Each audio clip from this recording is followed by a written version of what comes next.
UAPA के खिलाफ political parties को इकट्ठा होना चाहिए, ऑपोजिशन की पॉलिटिकल पार्टीज। इस मुल्क में जमहूरियत रहेगी, संविधान रहेगा, तभी पॉलिटिकल पार्टीज और इंडिविजुअल एमपी एमएलए रहेंगे। ऐसा माहौल क्रिएट हो रहा है और बहुत सुकून से सरकारें बैठी हैं। मैं इस देश के प्रधानमंत्री, गृह मंत्री बहुत सुकून से बैठे। मणिपुर जल रहा था, आप कर्नाटक में कैंपेन में लगे हुए थे। आज के हालात हो गए। आपका मकसद हम जान रहे हैं, उमर खालिद को जेल में रखना, उमर खालिद जैसे नौजवानों को जेल में रखना, गलत मुकदमों को फंसा करके जेल में रखना। आप चाहते हैं इन लोगों का मनोबल तोड़ना। आप उनको चाहिए तो सही, लेकिन सिर्फ साइकिल में, गाड़ी में पंचर लगाने वाला होना चाहिए।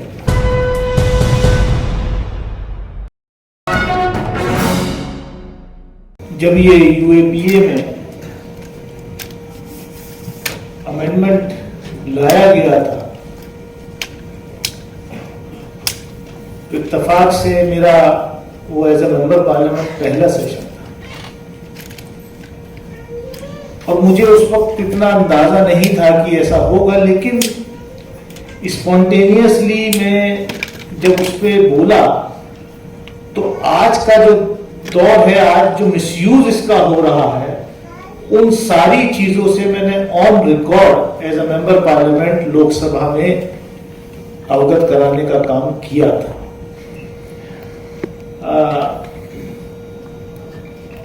पीयूसीएल की साथी ने कहा कि इस यूएपीए के खिलाफ पॉलिटिकल पार्टीज को इकट्ठा होना चाहिए, ऑपोजिशन की पॉलिटिकल पार्टीज। मैं तो इतना ही कहूंगा कि इस इनिशिएटिव के लिए मेरा इंडिविजुअल तो पहले दिन से समर्थन रहता है और मैं कभी कभी इन इश्यूज पर रिस्क लेकर के अपनी पार्टी के भी लाइन के खिलाफ चला जाता हूं, जिसकी मुझे कोई चिंता नहीं होती, क्योंकि अगर डेमोक्रेसी इस मुल्क में जमहूरियत रहेगी, संविधान रहेगा, तभी पॉलिटिकल पार्टीज और इंडिविजुअल एमपी एमएलए रहेंगे। जब जमहूरियत ही नहीं रहेगी, कॉन्स्टिट्यूशन ही नहीं बचेगा, तो उसका कोई मतलब नहीं है। और अगर पार्लियामेंट की बिल्डिंग रहेगी भी तो मैं ऐसे पार्लियामेंट में जहां की बिल्डिंग बहुत खूबसूरत हो, ऐसे पार्लियामेंट में का मैं मेंबर होना भी गवारा नहीं करूंगा, जहां पर जिस मुल्क में अगर ह्यूमन राइट्स ना हो। खूबसूरत बिल्डिंग तो पार्लियामेंट की सबसे खूबसूरत बिल्डिंग में देख रहा था, वो तो क्या नाम, नॉर्थ कोरिया की सबसे खूबसूरत बिल्डिंग है। बिल्डिंग से नहीं कुछ होगा, लेकिन जो संविधान की मूल रचना है उसको क्या हम इंप्लीमेंट कर रहे हैं या नहीं, ये बड़ा सवाल है। और मैं मुबारकबाद देता हूं कि इन सवालों को लेकर के उमर खालिद जैसे नौजवान वो निकले थे सड़कों पर। और जैसा नदीम भाई ने जिक्र किया कि मैं अपने आप को सौभाग्यशाली मानता हूं कि मैं ऐसे इदारे से आया निकल के, जहां पर जो इदारा फ्रीडम मूवमेंट का एक पौधा, और जब सीएए लाया गया तो उसके विरोध की शुरुआत भी जामिया मिलिया इस्लामिया से हुई।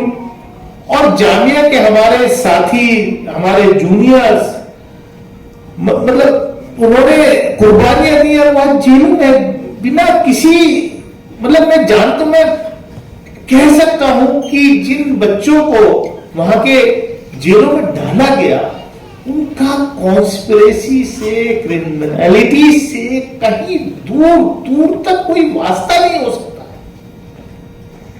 दिल्ली के अंदर वो ताहिर हमारे पुराने साथी कॉर्पोरेटर थे, मतलब मैं उनको जानता हूं आज से नहीं, बहुत पहले से। इत्तेफाक से हमारी कॉन्स्टिट्यूंसी के, लेकिन उससे पहले मैं जिस पार्टी में था, जनता दल में था, मैंने उनको जनता दल ऐसे टिकट भी दिया था पहला कॉर्पोरेशन का इलेक्शन लड़ने के लिए। उस जमाने से उस शख्स को तो क्या मतलब है उसका? वो 3 दिन पहले हमारे साथ उन्होंने वाकया मेरे से बयान किया कि साहब ऐसे ऐसे हो रहा है, ऐसे ऐसे हुआ है, सब जानते हैं। वो सही कहा नरेंद्र ने कि पुलिस गई, उनको निकाला, बचाया, सब कुछ किया। 2 दिन बाद 3 दिन बाद उन्हीं के ऊपर केस लगा करके जो है उनको जेल में डाल दिया। कहीं कोई सुनवाई। अभी मैं देख रहा था कि किस तरीके से उत्तराखंड के अंदर पिछले कई दिनों से माहौल खराब किया जा रहा है। आप इस मुल्क को क्या बनाना चाहते हैं? मतलब कोई लिमिट होती है किसी चीज की? मतलब ऐसा माहौल क्रिएट हो रहा है और बहुत सुकून से सरकारें बैठी हैं। मैं इस देश के प्रधानमंत्री, गृह मंत्री बहुत सुकून से बैठी। मणिपुर जल रहा था, आप कर्नाटक में कैंपेन में लगे हुए थे। आज के हालात हो गए। अगर टाइम रहते इंटरवीन किया होता, जो नॉर्थ ईस्ट हमारे स्टेट पीसफुल तरीके से रह जाते, फिर दोबारा वहां चिंगारी लगाती। उत्तराखंड में लोगों का एक्सोडस किया जा रहा है। कहां ले जाओगे इस मुल्क को भाई?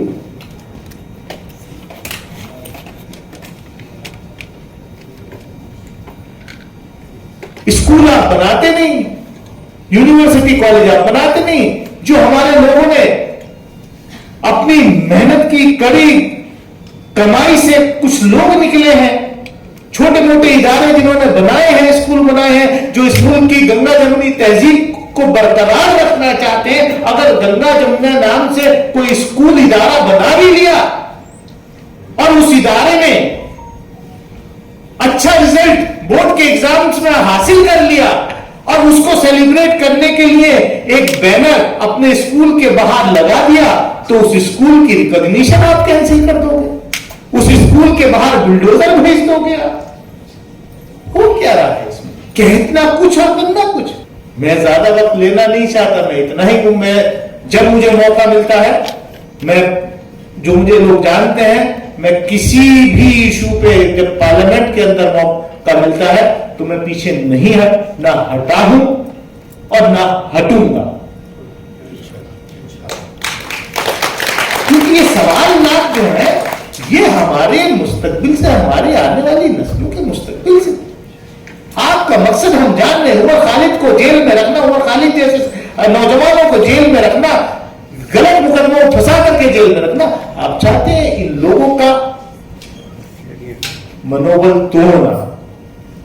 आप चाहते हैं कि एक्सेप्ट कर लें कि हां भाई ठीक है। आपके लोगों की जो सोच है वो कभी कभी ट्विटर पे, सोशल मीडिया पर दिखाई देती है कि हमको आप उनको चाहिए तो सही, लेकिन सिर्फ साइकिल में, गाड़ी में पंचर लगाने वाला होना चाहिए, घर में सफाई करने वाला होना चाहिए, गाड़ी का ड्राइवर होना चाहिए, कोई उमर खालिद जैसा इंटेलेक्चुअल नहीं होना चाहिए जो अपनी कम्युनिटी को, जो इस मुल्क को अच्छी तरीके से रिप्रेजेंट कर सके। दानिश अली जैसा आपको रिप्रेजेंटेटिव नहीं अच्छा लगता क्योंकि वो आपके एजेंडे का फॉर्डर नहीं बनता। हम जैसे लोग जो यहां बैठे हैं वो अपनी बात भी कहेंगे, लेकिन आपके एजेंडे में फॉर्डर नहीं बनने का काम करते। इसलिए हम आपके बड़े दुश्मन हैं, इसलिए उमर खालिद आपका बड़ा दुश्मन। मैं ज्यादा कुछ ना कहते हुए मैं इतना ही कहूंगा कि दौर बुरा जरूर है, लेकिन इंशाअल्लाह ये दौर बदलेगा। लोग जाग रहे हैं, ऐसा नहीं है। और मैं एक बात और कहता हूं, बड़ी जिम्मेदारी इस देश की मेजॉरिटी कम्युनिटी की। मुल्क अगर बर्बाद होगा, इस तरीके का नफरत का माहौल अगर बढ़ेगा, मुल्क अगर कमजोर होगा, भैया डूबेंगे अगर 85 डूबेंगे तो 15-14 ये भी डूब जाएंगे। तो इसलिए,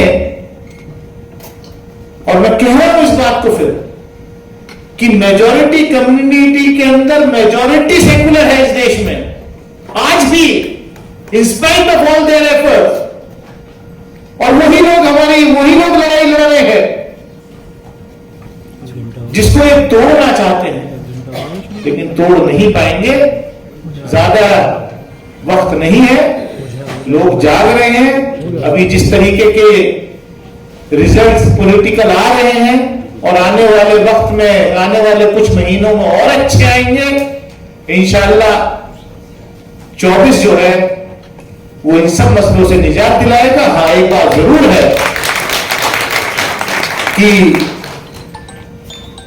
जो कविता श्रीवास्तव जी ने कहा कि 24 से पहले पॉलिटिकल पार्टीज को एक मंच पे आना चाहिए और उनसे ये अपने सवालात पर, खासतौर से यूएपीए और ये के सवालात पर बात करनी चाहिए। मैंने उस वक्त भी कहा था जब ये यूएपीए का अमेंडमेंट लेकर आए थे, मैंने कहा इसी हाउस के अंदर, इसी पार्लियामेंट के अंदर पोटा भी बना, टाडा भी बना और इसी पार्लियामेंट ने दोनों को रिपील किया। और आने वाले वक्त में ऐसे ही ये यूएपीए भी रिपील किया जाएगा। और मुझे खुशी इस बात की कि मैंने वो बात बोली थी और वो वक्त दूर नहीं है जब बहुत जल्द ये यूएपीए के जिसको मैं यूनियन लॉ कहता हूं, उसके जो सेक्शंस हैं उनको रिपील किया जाएगा। और इस तरीके के जो मासूम लोगों को जो ये सेक्शंस लगा करके, ये धाराएं लगाकर जेलों में डाला गया है, उन सबको इससे निजात मिलेगी।